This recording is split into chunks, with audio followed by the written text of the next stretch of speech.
standing in a field close by the village of East Meehan with open fields and water meadows all around me.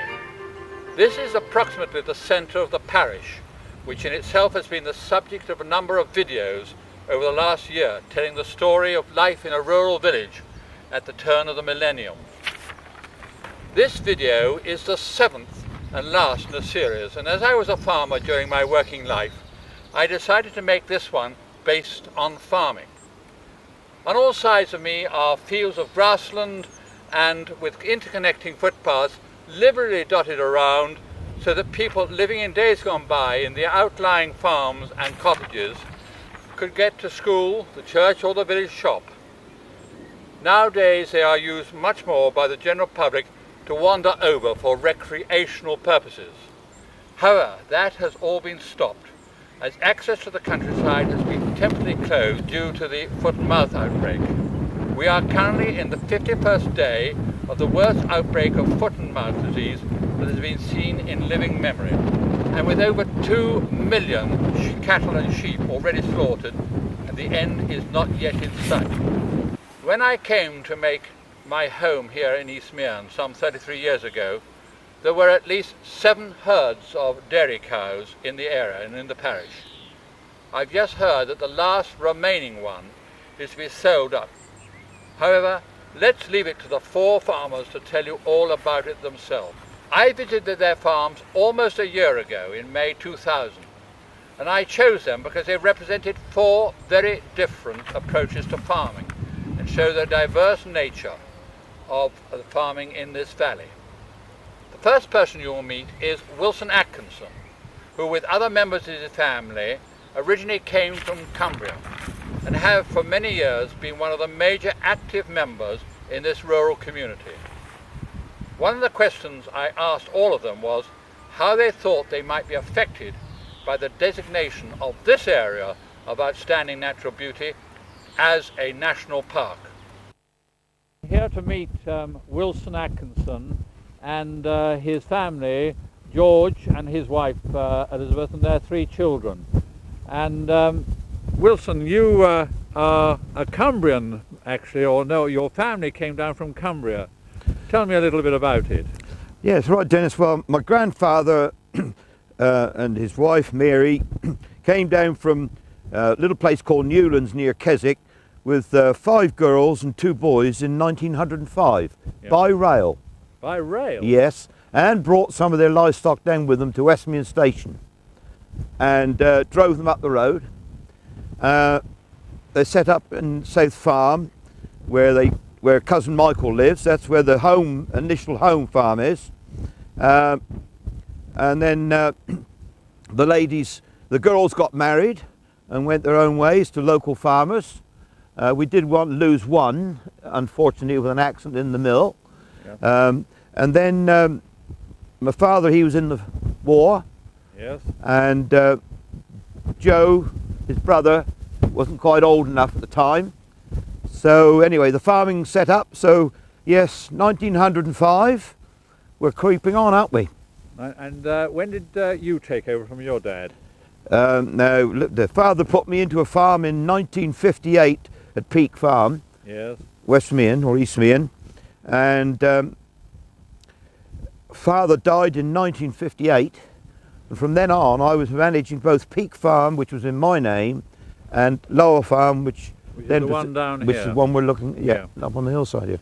Yes, so really, I've been here all my life. You've been here all your life? All my life. And now you're retired because George, your son, is taking over, or has taken over. Yeah, that's right, he has taken over. And you are a very traditional farmer, being a hayman, and I believe he is probably thinking of changing slightly the farming pattern. Is that right? Yeah, well, he's now getting into perhaps 50% hay and 50% silage.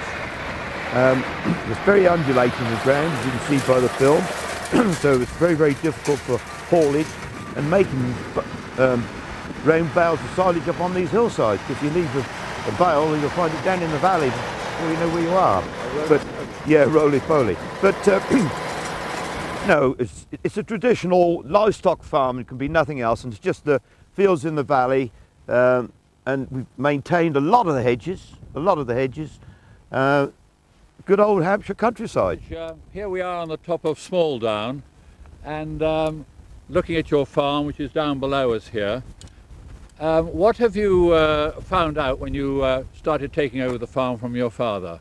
Well, I don't think that much has changed. As you know, we're a very mixed farm with dairy cattle and beef and sheep, and I was always taught that the thing you learn about a farm is about like his master's foot. So in other words, a bit of experience, a bit of time teaches you the tricks of the trade and how to handle different bits of land. And you've learned an awful lot from father, have you? I would think so, yes. Right, yes.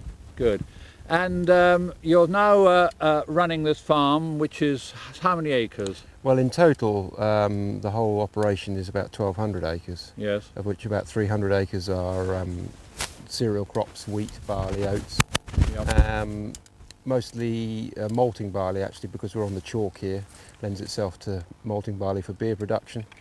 And we have about 1,100 sheep of breeding ewes. Which we can see in the field up above us here. I think they're feeling a bit cold today, actually. I think rather. And 130 dairy cows, and we fatten all the beef off the calves that are born. And so how many sort of staff do you have? We're 5 now, which of course that's one probable change from Father's era, if you like, that technology and modern farm machinery has enabled us to reduce the amount of staff, and financially we've had to make that decision. Good. And do you think you're going to have that sort of number of staff in the future, or do you think you may have to reduce a little bit? Well, personal view is that it would be wonderful to keep as many staff as possible, because of course it's a great support for the economy of the local area and the village, and you know, we need those people. They're a resource, because once they're gone and the houses are gone, if they're let, they're lost for future generations of farming. But financial constraints, as they are in agriculture at the moment, mean that everybody's looking at any way to reduce their costs, and unfortunately in a lot of cases it tends to be the farm staff that are the first to go. Yeah.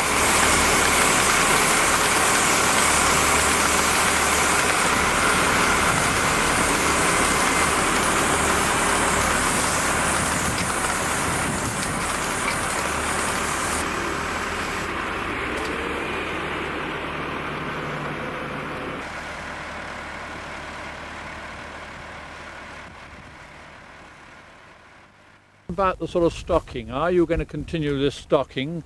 There are moves afoot to make this area into an area of, well, it is an area of outstanding natural beauty, but make it into a national park. How do you think that will affect you? Well, as you quite rightly said, we're actually going to be the guinea pigs, if you like, for the right to roam legislation on this this end of the South Downs, which is between Winchester and Petersfield, are actually going to be the dummy area for the national right to roam. It's a new challenge. We've obviously got to look to get more of our income from environmental schemes and or public access, and that's going to bring a new sense of challenge with people, not trespass, but they're going to be all over the place with the livestock that we have. So it's difficult to answer now. People want the landscape that they've got now, but that hasn't just happened. That's been evolved over a very long time. And a lot of that's because it's a pasture farm. It's grazed with sheep and cattle. And again, financial constraints at the moment are making those sectors are under very great pressure. A lot of people have got rid of dairy cows or pigs, and there aren't the number of sheep that there were. So you couldn't get rid of sheep on this sort of land. I mean, we're standing right on this escarpment of this hillside. Well, exactly. We have constraints on this farm as to what we can do. We can quite obviously not plough this sort of ground, so we've got to utilise it to its best advantage, and at the moment obviously that's still with sheep and cattle. George, how do you see the involvement with the environmental schemes? Would you find yourself, may I dare suggest, becoming a glorified park keeper? Well, I think a lot of people would hate that idea, but we are actually against a very large population, and they expect public access to because of the taxes that they pay, and they expect to come over this sort of ground. So I suppose in a way, yes, we could become glorified park keepers, but frankly, if that's what keeps me in business and keeps the area as it is now, then who's to say that that's wrong? We're here on this lovely hillside overlooking your farm, and I can see quite a few hedges down below there. But I believe there's some regulations come out of the EEC which make it questionable as to whether you should be having them. What's the situation? Well, they've come out with an instruction that they have to not be like 2 metres wide from the centre of the hedge, or else basically you've got to trim them right back or grub them out, because they say that we're robbing the EEC coffers of money because of inaccurate measurement. Because you're assessed from the sky. Well, I think in this country we're the only ones that don't do it from actual field measurement. It's done off maps, and of course these are very historic hedges and they've changed in shape and size. This year they've actually allowed it to go, but of course they'll be looking hard at it again next year. Well, it's an absolute nonsense when they encourage us to replant hedges and encourage wildlife, of which these are obviously natural corridors, to then turn around and say, well, for political expediency, let's grub them out or shave them so they're of no wildlife benefit at all. So that's another battle that we've got to fight. I know you're a very busy farmer, and you're at the moment doing some silage making over on the top of the hill there by H. Smith Mercury. But this lovely bit of ground we have here of yours, there is this problem which has come up about the right to roam. And what are your views about letting people run all over your farm? I know you give access for many events on the farm. Well, we do, Dennis. We have hang gliders, model aircraft, you know, one-off events like Hooves, Heels and Wheels. Yeah. But let's face it, we're only custodians of the countryside, and it's a long-held view of our family that as long as people aren't making a nuisance of themselves and trespassing willfully or thieving, then if they ask permission, or you know, they're allowed to come on, we have footpaths, bridleways, part of the South Downs Way crosses. Yeah. So if they're responsible, then I don't have a problem with that. But I wonder how, you know, what sort of volumes of people we're going to get. And being a livestock farm, it is quite difficult, because if you've got ewes and lambs, cows, bulls, calves, there is a problem with security certain times of the year. Certain times of the year. Certainly at lambing. So I don't actually have a problem with public access, but of course we're looking at hygiene, health, litter, all sorts of things. People cutting fences, which has happened already. George, thank you very much. We've been standing up here now for about a quarter of an hour, getting quite cold. It is quite cold, isn't it? Yes. Lovely May day. If we could now go down to the bottom, to the farmyard.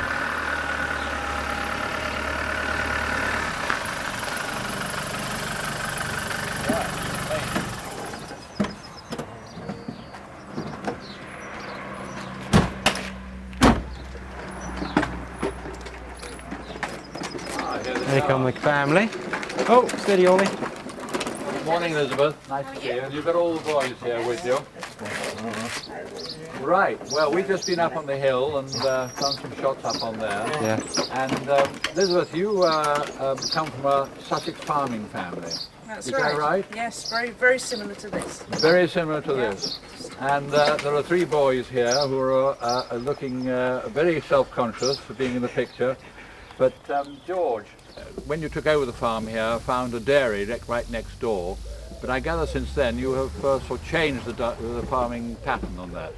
Yes, well, Dennis, like everything, we have to improve our facilities, and the dairy that we had, which we're going to see later, near the thatch barn up here, was far from ideal for modern dairy production, being right against the river.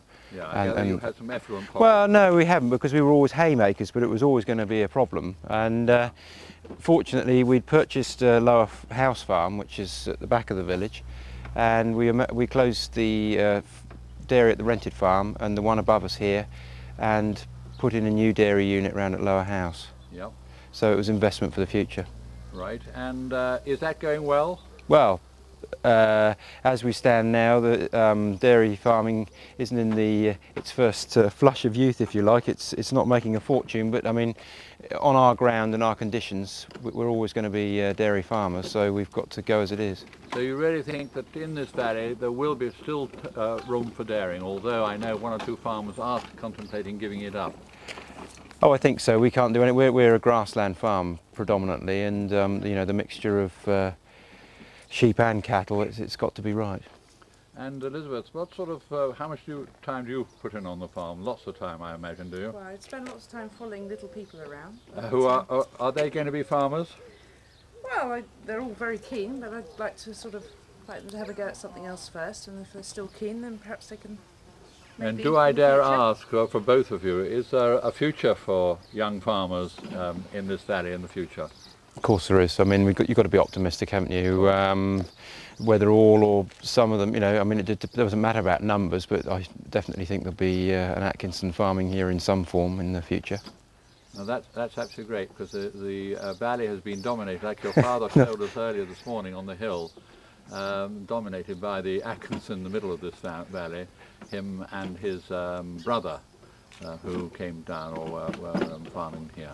I don't know about dominate being the active word, but we certainly had a presence anyway, let's put it like that. Yeah. With the Tossivine family. That's right. This is all the modern way of doing. This is hay you're putting in here. Yes, I mean, we've had such a strong grass growing season that it's basically quite a bit of it is surplus. Obviously we feed some to our stock, but hopefully we were actually selling some hay today, which is something I've never done in my life. We're actually would baling. Father ever allowed you? Well, he would say no, but I mean, we actually have got so much. If we don't stop making hay, that we won't have any room to put straw in the barn. Right, so. Yeah. But And that's coming on fairly soon, harvesting. Yes, well, the dryer's running behind us. As you can see now, you know, farming's extraordinarily mechanised, and that has an effect on how many staff we employ. And how many have you got? Well, 5, soon to be 4. We have a cowman, and we have one farm worker in redundancy at the moment, so he'll leave us very shortly. I'm going to take my jersey off here. It's pretty cold on the top of the hill this morning. George, we've just come out of this lovely barn, which has been here and a significant thing on the horizon, if I may put it that way. But it's being used for another purpose, is that right? Well, that's right. As we were saying earlier, Dennis, this is obviously, down below this was where the dairy was, and the river is just below us, and this is my boundary. Well, blatantly, this is not particularly useful for modern agriculture, and you have to make a decision what are you actually going to do with what is an asset and, on the other side, a liability, because it's a thatched barn which is listed, and obviously we have to maintain it to a very high degree, although it might not look like it now because the builders have moved in. But so the decision, it's basically like shuffling your assets. This is going to go for a house. A gentleman's bought it for a house, and we can perhaps use those funds within the business. And absolutely, you know. I think you're absolutely right to do so. Do you think you're going to get any problem from the fact that we've got the farm building there with the dryer, which has now just started, and we're just starting in well, to be quite honest, I was quite open with them, and I said, well, there's a dryer building there. They were quite happy to be living next to a working farm. They want to be in somewhere where it's a living environment. They don't want it just to be a dormitory town, or a dormitory village, if you like. For however many days of the year that we use that, it's very few. George, now that you've sold the barn, I suppose you're off for a great big lovely long holiday. Well, it'd be a nice idea, perhaps doing a world cruise, but no, it's not quite like that. As I said, basically you're shuffling the assets that you have, and obviously investing the money as best as you can use. Most land is held by families, and it's not necessarily the farmer himself who owns all the land. So in fact, in this situation, it gives me an ideal opportunity, perhaps my only opportunity in a very long time, to pay out my sisters their share of the farm, and of course they can use those proceeds for their families and whatever. So that's I mean, yeah. a very nice way of being able to do it. So yes, now the farm will be all yours, and yes, it'll all be it back. was passed to you, but from your dad, Wilson. That's right. I mean, my father bought his sister out, and I have 2 sisters who aren't involved in farming, but of this they have a land share. So it's an ideal opportunity for me to pay them out and effectively bring it under one roof again. You're obviously a very optimistic man. Yes.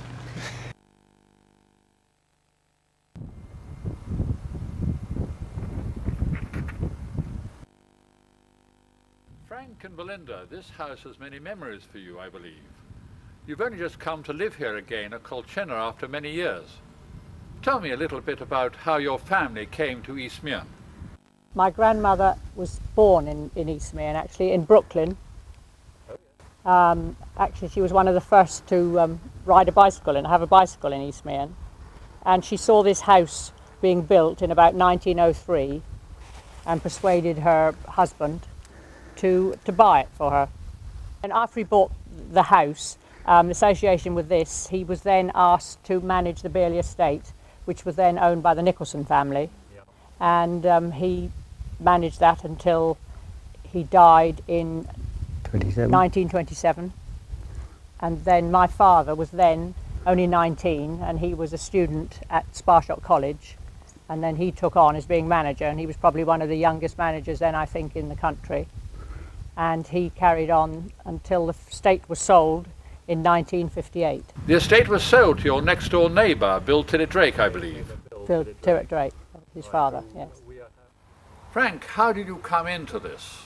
How did I come in? I came into it because I married Belinda. I suppose that's a good enough reason. I came to Hampshire in 1958, and Belinda and I were married in 1963. And that's really, in those years, my association with the Noyce family and obviously with Belinda. And what acreage have you got around here? We've got 150 acres. We've got a pedigree Texel flock of 120 ewes. We've got some 25-30 suckler cows and 65 acres of arable. You can't live off that these days. No, quite rightly. I'm still in full-time employment for a few more years till I get my pension. And at the moment, as you say, we're back here living after, what, 37 years? You were telling me earlier that you work quite considerably with your next-door neighbour, the Tostivines. That's right. Because we're only small and only got 150 acres, it doesn't qualify having a lot of machinery. So in the latter years, we've had the farm, Belinda and I, since 1984, and previous to that, Belinda's father had it, and the association with our neighbours, the Tostivines, crept in, and they used to rent the water meadows in father's time, and then in our time, they have done the arable for me, which means that we can have the crops done in the right way, and the association has worked very well. They do the cropping, they do the harvesting, and we benefit from that in the way of having straw and what to our liking. And they benefit because in this time recently, as we all know about set-aside and transfer of set-aside over the previous years, we've been able to take in their set-aside, put down, like the field in front of you, a clover lay, which we could use for the sheep in the autumn and the winter, and it takes the Tostivines means that they can have full arable crops on their own farm. You don't do all the sheep work yourself, do you? No. In 1985, a young chap known as Simon Farmer came to join me as my assistant at John Parker Farms, and in 1989 he married our only daughter Sally. So the association has rather sprung from there, and it's probably quite unusual in the fact of a father and son-in-law, or whichever way around you like, working together all day and working together with the sheep on our hobby time or spare time. Frank, you've just brought us down here to see the sheep, and like all animals, they've turned their backs on us as soon as you enter the field. But these must be your best used ram lambs from this year's crop. They're rather sort of showing that end than the other end, Dennis. The idea is we've got 120 pedigree ewes. As I said earlier, this came from amalgamating the flock that Simon had and the little flock we had, and then bringing in some others. And what we do, we breed primarily shearling rams for sale, obviously as 18-month-old, and surplus females are for sale as well. Am I not right that a few years ago you had a real success in the show world? Yes. Each year we try and win one or two shows. We go to the sort of Surrey County, the Bath and West, 3 counties and the Royal Show. And in 1996 we were fortunate enough to win the Royal Show. We had the champion overall Texel that went on to win the, not win, but was reserve in the overall championship of all breeds. which was a great thrill for us all. It's something one only dreams of, really, but it has helped us sort of get on the bandwagon, as it were, for the pedigree world. You manage for John Parker, so you can't be spending all your time here. Who helps? Well, we've got a chap called Peter Rycroft. Peter came to us as Simon left, in fact, and he spends 20 hours or so every week, and without his help he's always worked with pedigree sheep most of his life. So his input is tremendous, and without that I'm sure we wouldn't be able to carry on doing it. This area is an area of outstanding natural beauty, and with the South Downs the government are thinking of making the whole into a national park. How do you think it will affect you? That's an interesting one, actually, because to a certain extent I believe we're a small specialist unit, and probably there'll always be a place for that sort of thing. But the fact that we've got a footpath that runs right through the middle of the farm from one end to the other, which gives a lot of enjoyment and pleasure to people walking from the village back round up through Duncombe and back again. And we don't have too much problems. The occasional gate left open, that's all. But the fact also we've got the River Mearn right through the farm. It's a watering hole for the sheep and the cattle. What's your view about cooperating with the general public? Well, as you can see, we do it between farms. We've got Bill, we're a little oasis really with Bill all round us. We've got Tos Devines that we link with. We've got the other farmer we mentioned. And I think it's important in a small local community like East Mearn that we all work together to hold a village community that we can all be proud to be part of.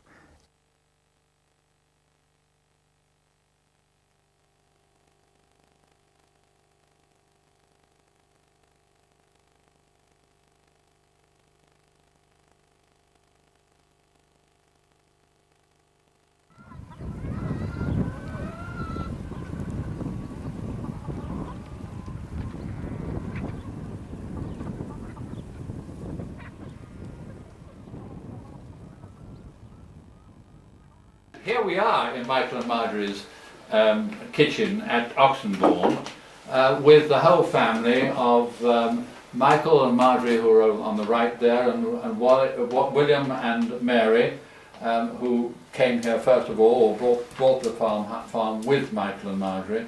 And Marjorie, just tell me a little bit about how it all started. We all decided that it would be a nice idea to join forces in a free-range poultry enterprise. And we spent some time looking and found this place. And did you find it, or was one of the other family? No, Mum was involved. She had her car called in for a fault, and whilst chatting to the engineer, discovered that this place was on the market, and we didn't know it was on the market. So you, Mary, are the... I'm the cause of it. You're the cause of it, right. Wally, where did you come into it? Did you not also have some sort of say in finding the place? No say at all. I was totally outnumbered. I didn't want to do it. I was perfectly happy, having retired from my public life. We had retired to Drayton Mill, where I had hoped to spend a quiet retirement. And suddenly, this idea emerged, and I said, not in your life. But on the other hand, I was flattered to think that I could play a small part. And so I said, I will only come if we find the right house. And having found this house, I said, I will only come if I have the best bedroom in the house with the best view. And that I've got. And also in the I'm willing to take the party up to show it to you. It's been looked up, been proven today. Does that sound you cleaned it out especially for us, William. That's very nice of you. And Michael, where did you fit in here? Because you are a Harting man. Were you not a Harting man originally? No, first of all, when I came down here and worked for a boat company, I was actually living in Strood. And then when I got married, we moved to Harting. And then we moved another sort of 5 miles back this way again. So. And how much do you take part in the farm? rather like William, that we were sort of cajoled into sort of saying, please sign here and we're going to get on with it. So, that's what we did. Am I right in saying it's a female-dominated farmhouse, this? Well, with the amount of women that are around, could well be, yes. Well, let's get a bit more onto the more serious side. Marjorie, you've done many things in your life, and I think when I last counted up, you have about 9 little projects going here. The main one, of course, as you said, was the chickens, and what other ones have you been embroiled in? Well, having got involved in the Edwina Curry when all our eggs were in one basket, we decided to diversify, so gradually it's built up. What was the first? Was it bed and breakfast? The caravans. Caravan, club site. When did the sheep come? Then, sheep first of all. The sheep was not our first venture, because free-range eggs at that time were very much the in thing, and there was a very large enterprise over at Mordeen run by the Smith that I think Michael and Marjorie first saw featured in a local paper with quite a detailed article, and that gave us all the idea this was something that we could do, innocent, not highly experienced in farming, but hens would take to us as we would take to the hens. And then Edwina Curry, before she started writing her sexy books, was a junior minister, and she announced, she was a minister of health, she responded to Kenneth Clark, and she thought she knew everything. She said that this is the sad thing is about British eggs, is they're infested with salmonella. And everybody who listened to that stopped eating their breakfast egg, and the egg market collapsed overnight. And with it, our fortunes. And so, luckily, we were between flocks, I think, Margie, weren't we? We were able to get out of hens relatively painlessly. And Malcolm, I think, played a small part. He said, well, you're so expert in sheep with 4 ewes in the lamb. Maybe you could do bigger and better things with sheep. And I came back into this because I'm a son of a Scottish sheep farmer, the only one present, I think, here. And so I could claim... I'm the granddaughter of it. The granddaughter. So I could claim considerable historic background information about sheep. I used to judge them, and I used to, at the age of 10, I used to walk around these country shows with him, wondering what he was looking at when he was judging these breakfasts and all these Scottish shows. So I claim to be an expert in sheep. And Marjorie, you've diversified into many other things as well. So the sheep's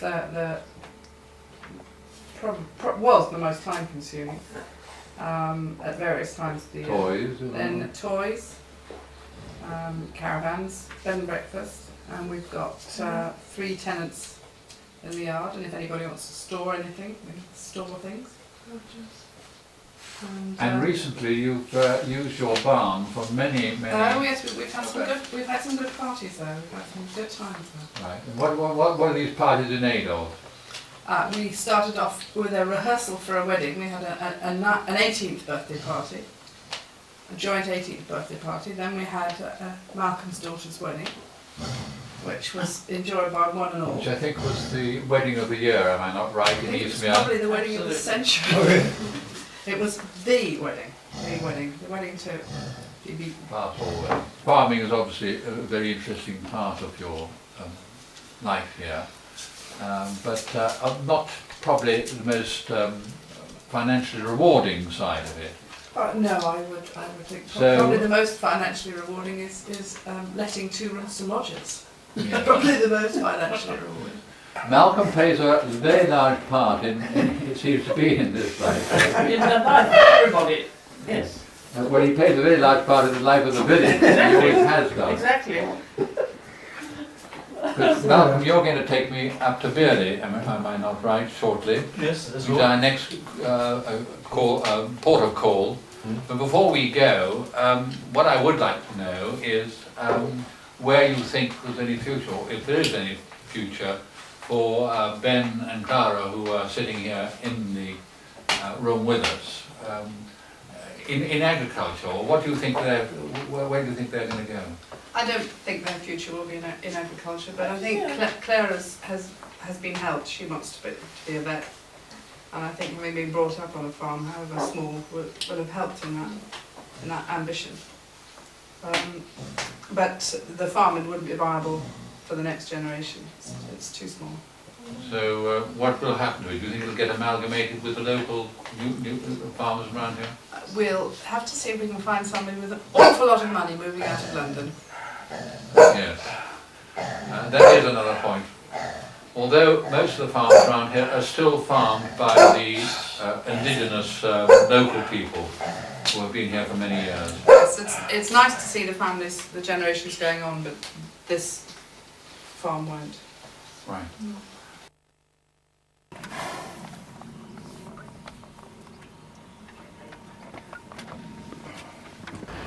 Bye, Marjorie. Bye. Thanks very much.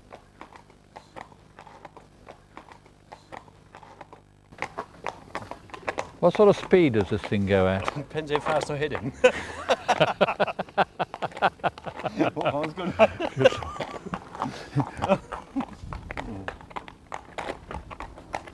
Oh well, now we're off to see Bill, Philip Drake at Bearley.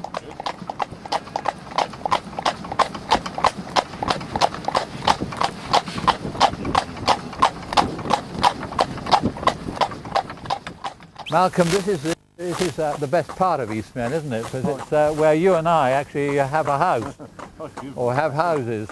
Hamlet Renner, isn't it? A lovely little hamlet. It's actually separated from Eastmead. Yes, it is. Yeah. And it's the high quality end of Eastmead, is that right? No question there about No question about that at all. Definitely not. Get on.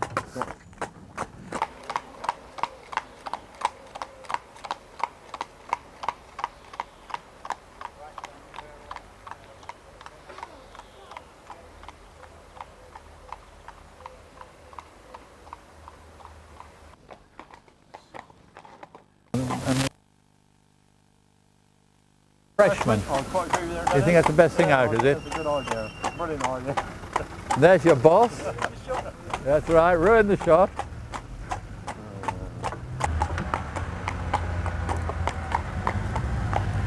Stand still. Well, I'll get off and get the hold the reins. Here you are, Jake. It is me. Hello. Come on then. Why don't you go and ask them for a pint of beer or something like that? You will. Well done.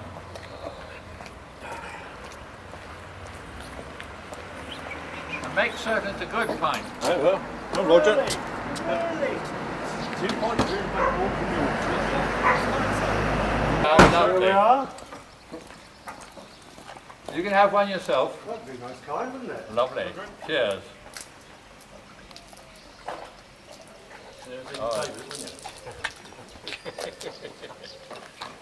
Is that Malcolm's brew? That's Malcolm's brew, yes. Cheers. Good health. Lovely. Cheers. Good health.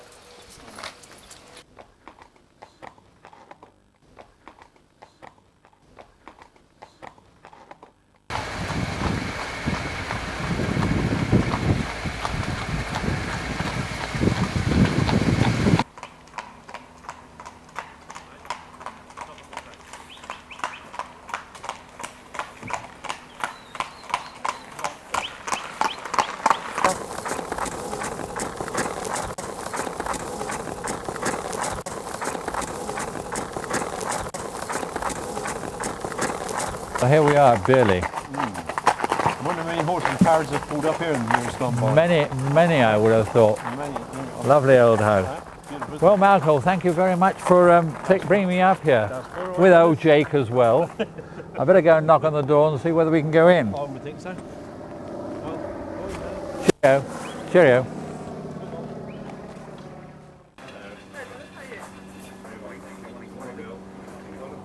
Well, it is. It is a marvellous morning. It is a stunning morning, yeah. Lovely morning to be out at Bearley here. Tell me a little bit, how long have you been here, Bill? 1957 we arrived here, which is coming up 41 years. Yep. In fact, I camped on the lawn here before we bought it in the summer of 57.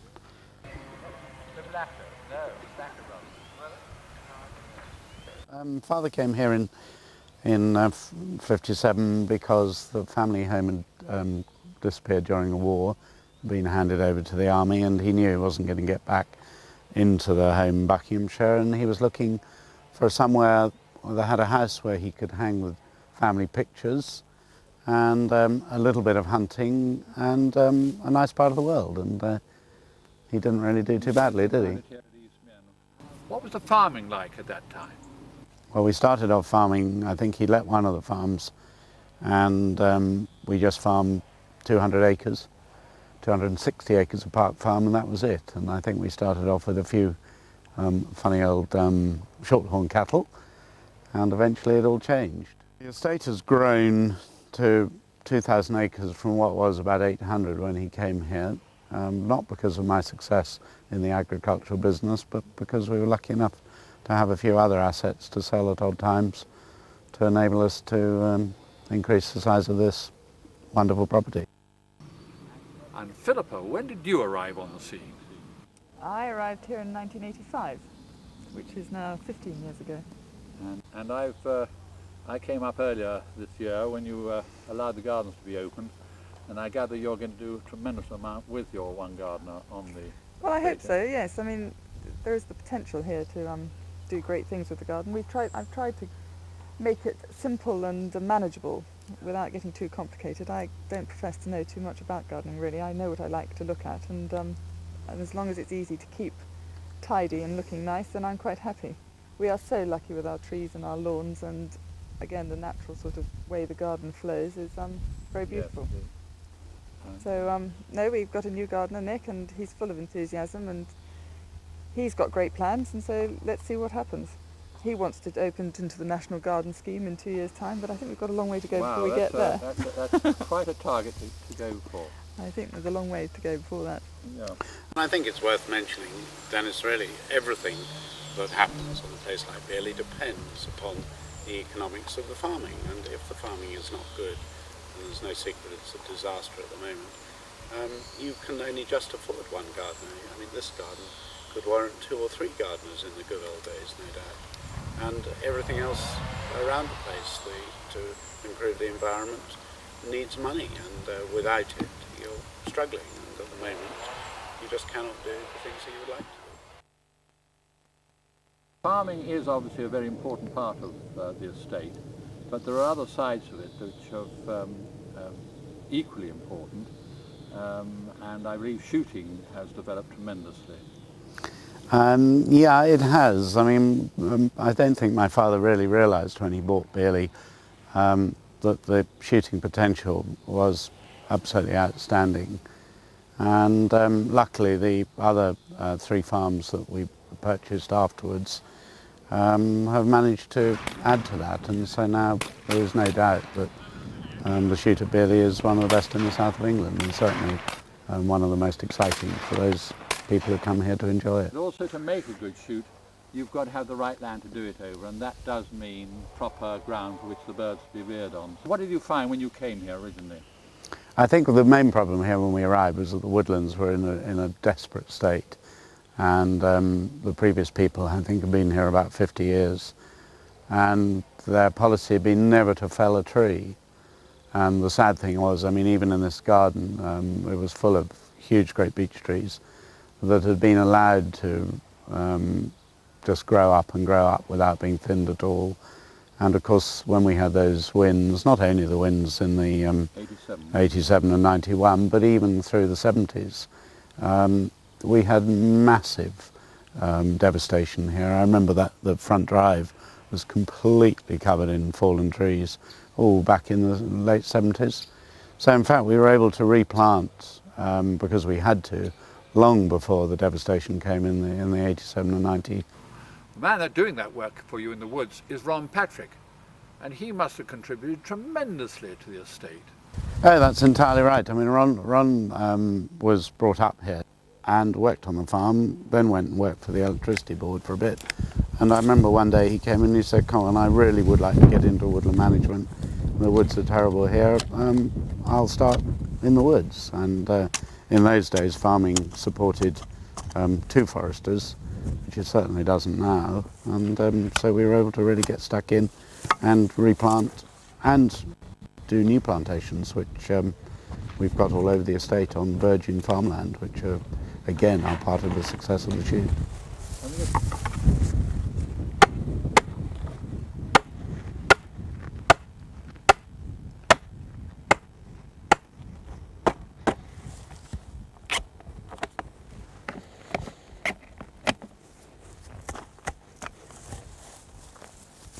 Bill, the countryside round here, as I well know, is very much used by the public for various things. You've encouraged the public to come in, have you not?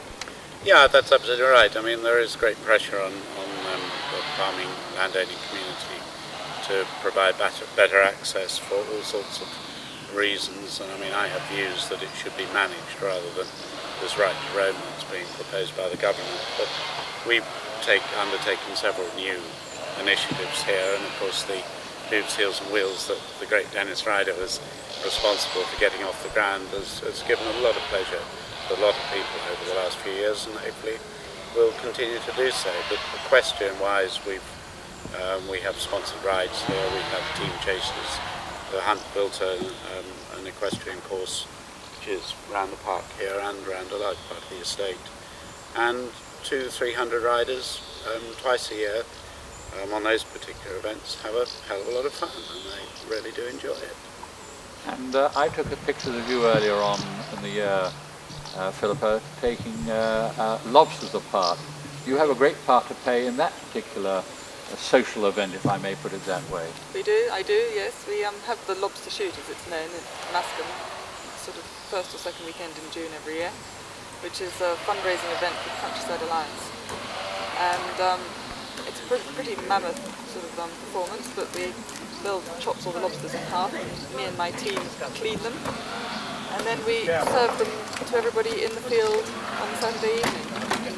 This year we, I think, raised about £21,000. That's a fantastic amount of money. It's, just by a lot of people firing off a lot of shots at things flying through the air. For a very worthwhile cause. Of course. And Bill, I know that you are Southern Chairman of the Countryside Alliance. You feel very strongly about the right of people in the countryside to determine their own sports and facilities and what we should do. Elaborate. Well, we don't want to get into too much of a political lecture on it, but I just know that the countryside without field sports will be an utterly dead place. I mean, I wouldn't be doing all this work on the woodlands now and spending vast sums of money on it that I have done over the years. You can hear a lovely noise in the background. You can hear the chainsaw in the background. I mean, these are the first thinnings of the beach down the front drive now. And there's a nice bunch of people taking firewood. But without everything that goes with country sports, this countryside will be a much poorer place. We haven't really spoken very much about farming. Farming, you've told me, is going through a most extraordinary period of change. How has it affected your life? Yeah, well, I think every farmer has. I mean, things progress over the years, and I imagine 40 years ago we had 2 small dairy herds. We probably employed 3 or 4 people on the milking side of it, and we had smaller tractors, and we had a few sheep, and so on and so forth. I mean, we probably had, I should think, 8 people on the farm then, and we have 3 now. So that's the way farming has gone. And we can't manage with less than 3, although the economics probably don't even support 1 person. But that's 3 on the farming side, but overall the estate, how many have you got? 3 on the farm, 2 on the shoot, and 1 in the forest. And that sums it up. And that sums the whole lot up. Yeah.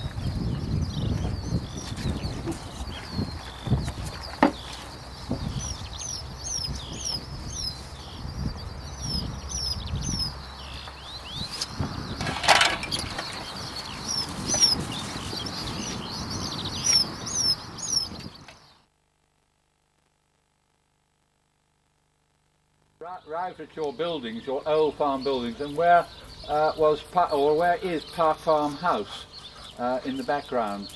And you've changed your farm around quite considerably, because what you're standing in front of is the old dairy. Am I not right?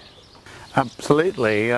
These were a bunch of very dilapidated buildings because we stopped milking cows here probably 8 or 9 years ago, and they were pretty tatty. But of course, the change in the government regulations about letting properties has made the conversion of traditional old flint buildings and others like them into residential housing for renting a really important part of the financial side of running a property like this now. And I think everybody agrees these buildings have converted very, very well indeed, and they're very, very nice places to live. These buildings were originally, well, mainly flint. There was a bit of brick in them, and luckily our builder, Ronnie Hunt, who lives just over the hill, and his son are very, very good at laying flints, and all this walling and all the walls around the back were all done by them. But these flints were all picked up around the estate here, and we went back with a forklift and picked them up in some of our nastiest fields, and they saved others from bits of the buildings we had to take down. So it's all genuine material, and I dare say the bricks came from the Selborne brickyard just over the hill.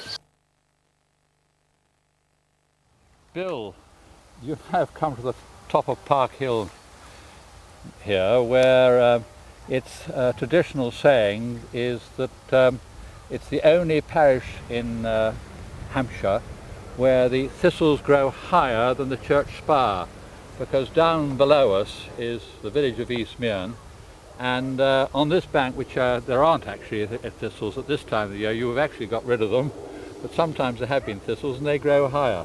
But we haven't come here to talk about that. We've come here to talk about the parish of East Mearn, which the whole of this sort of farming film is all about. Down below is the village of East Mearn, a very compact village. It was a Doomsday village in '97, and but the land we're standing on and the land to the right there is owned by you, and the rest of it is all farming land. And I feel very strongly that farming is the basis of this area, the parish. Do you agree with me? It must be. I mean, this village, I believe, is a classic. It's a settlement that's been here for 1,000 years or more, and the whole success of it has been based on the agricultural world around it. And I mean, this bit of Mearn Valley below us is very rich farmland, and it still supports, as we can see, herds of cows and sheep and some wonderful crop growing land. Yep. And it is the key to the whole thing, and to say that agriculture is now less important to the economy of this country has got to be absolute nonsense. Correct, I agree with you. Now, below us down here is the cricket pitch where they're playing cricket, and to the left of it is Frogmore, a little hamlet, and they always say that Frogmore and East Mearn shall never meet, and as you can see there is a piece of ground in between which is grass and greeny, and a play area, or an area which is used for recreation. But over to the right there is a small little paddock inside your bit of ground, which is the football pitch, and I'm interested because we're talking about trying to acquire some land closer to the village, which would be a recreational area and an area for everyone in the village to be able to use as recreation. And I believe you've made some suggestions to the council, the parish council, as to what you might think could happen. Yeah, I mean, that is absolutely right. There is this classic little piece of ground right next to the village hall, and at the moment it is used for virtually nothing, and luckily enough the village are able to use it for 1 or 2 events there, but that's about all. And it should belong to the village, and it should be used as a proper recreation area, almost a little bit of parkland. And the opportunity has now arisen that with a bit of organising amongst the owners of it and a little bit of development here and there, that could permanently be handed over to the village for the enjoyment of everybody. Yeah. Alongside it, as you say, is the football field in the middle of my field of wheat, and it's always been an inconvenience having that field where it is, and I've just made a suggestion that I would still be happy to host the football in my field, in fact to sell the field to the village and keep it off this very precious area that would be a nice recreation ground, because I don't think really people want football and shouting and everything that goes on outside their back gardens on Saturdays and Sundays. And if it's put over the two hedges where it is at the moment and just down a little bit, it'll suit the village wonderfully well, and that, I think, is what they might well accept. Yes, those two hedges are something to do, they're called the glebe strip, am I not right? And they're really rather an anachronism today, because the field in between is totally unusable for agriculture, and to have used it for a recreational purpose would be much more to the point. Yeah, it's and of course right near to the village hall, isn't it? Yeah, it's right near there. There's the children's play area down there, and the plan is that everything comes forward as we hope, that as well as a good football pitch, some changing rooms will be built next to the football ground, which they desperately need. And there's room in the glebe strip for a tennis court, which I'm sure the village will enjoy as well. What about bowls for you and me? No, Dennis, we're not too old for that. We can still be on this other ground over here playing cricket. Of course we could. And also down there's a little bit of spare ground that I've let the village children use as a BMX track. And quite frankly, it looks absolutely diabolical. It's just holes in the ground. And I think by the time all this work has finished, we might have a rather more attractive BMX track to tidy up the corner of the bit of ground there. Yeah. Around this lovely valley, which we are doing farming films about, or films generally about, the land is dominated by farming. And what is your sort of general view about the future of farming here, especially on your ground and around in the valley? Well, I mean, all we do is survive on optimism that things will improve in the future, and I'm sure they will, because we know that this is a shrinking world, and there are many more people being born every day, and at some stage there's going to be a shortage of food, and when that happens, and a few other little economic matters fall into place, maybe farming will improve. But I know jolly well that there isn't a farmer that we can see here who's actually making any money at the moment. But farming has always been cyclical. I wasn't around in the 30s when they reckoned farming was as bad as it is today. And I know from the landlord's point of view, my father, when he inherited the estate in Buckinghamshire, found in 1956 that he still had a bank guarantee on one of the tenant farmers from about 1926. And in those days, the farmer would not take the farm and even start farming unless the landlord guaranteed the bank that he'd look after his overdraft. National Park is a big subject these days. South Downs and the East Hampshire area of outstanding natural beauty are going to be proposed to be part of it. How do you think that's going to affect this area, and in particular yourself? Yes, I don't have strong views on it either way. I mean, the one thing that we are dogged by continuously in every part of the countryside is more and more bureaucracy, and there is a feeling that we already have our area of outstanding natural beauty. That controls development, and even farm buildings now are restricted. So why we need yet another level of bureaucracy, I suspect at the end of the day, no decisions will ever be taken, and the whole thing the evolution of the countryside will probably come to an even bigger stop than perhaps it has already.